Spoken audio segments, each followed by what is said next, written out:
This will be my last speech in Parliament. Appropriately, it's on the sustainability of Scotland's remote, rural and island communities. It's been an honour and a privilege to serve in the Parliament, and I thank colleagues across the Chamber for their kind words, for their friendship, and I wish Oliver Mundell, John Mason and the Cabinet Secretary well as they step down. During my time here, I've spoken repeatedly about the issues that affect the island and rural areas of Scotland, and I've often said that islanders don't look for special treatment, but what people do seek is the means by which to live and work in their communities and to survive and thrive in them. That entails investment in infrastructure and public services. Digital connectivity, despite government promises, is still not 100% available across island and rural areas, yet it's vital for sustainability in today's world. It costs more to deliver services the further away from the central belt you get, and almost everything you need when you live on an island has to be brought in by ferry. A lack of housing for young local families and the cost of travel are reasons I hear from people who have left Shetland to live elsewhere, and I've heard numerous accounts of people coming to Shetland to take up jobs in the NHS or council, only to leave a few months later because they can't find permanent accommodation.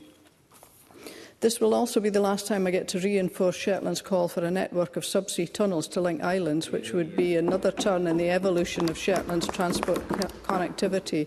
And I'm pleased to have been able to work with MP Alistair Carmichael and the Tunnel Action Groups to make progress on this much-needed infrastructure development.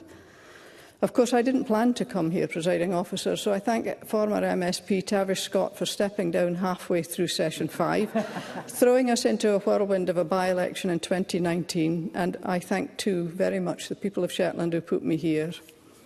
I'd like to thank my colleagues, Willie, Alex, Jamie and yourself, Liam, for their support, and I hope there will be more women on the Scottish Liberal Democrat benches after the election.